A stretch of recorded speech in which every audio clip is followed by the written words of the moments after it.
January 29th, 1988. I was born in Puerto Peñasco, which you guys call Rocky Point, Mexico.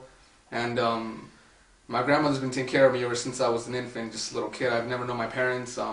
They've been in and out of jail. They were abusing alcohol and drugs. So ever since then, I don't even know them. I know nothing about them. So she's been taking care of me ever since then. And we came here back in 1995 when I was about 6 years old. And that's when she married my grandfather, who is African American, and we lived in Toltec, and that's when I attended grade school in Toltec. When I was 11, me and my grandmother, we went to Mexico to look for any family members, mainly my mom and dad, but just pretty much anybody, I mean aunts, uncles, anybody, you know, just find anybody, but we couldn't get in contact with any, we couldn't find any of them. So then we came back, you know, and obviously just kept on living our lives. And then a few years later, when I was 16, unfortunately, she passed away. And after that, I was forced to live with my grandfather, my step-grandfather. And while I was attending high school, one day I went to school, I came back, and then just the house was all trashed up. It was a mess. I mean, I didn't even know what happened. I came back and my documents were all gone, my birth certificate, my medical records, school records, my clothes. They even took my grandmother's ashes. And my grandfather was nowhere to be found. I haven't spoken to him since then. So the next day I went to school, and I told my friends about what happened.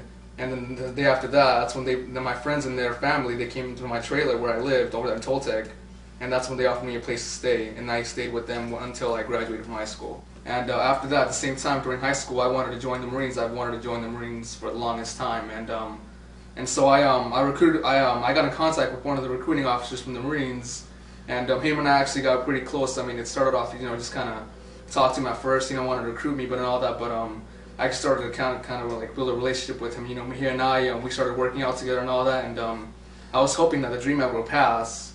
You know, I mean, you know, so hopefully I can go to the Marines. That's been my dream for so long, but unfortunately it hasn't passed yet. So I've been living a good, clean life. I've stayed out of trouble. I'm not anything with the law. I mean, you know, I'm stayed out of trouble all the way.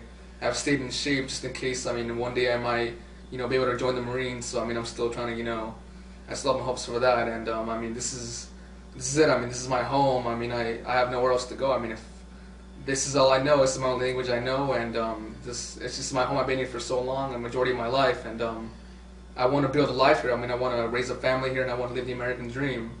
I love this country. I mean, and it's just, I mean, that's all I can think of. And if I go back, I can't imagine the life anywhere else but here.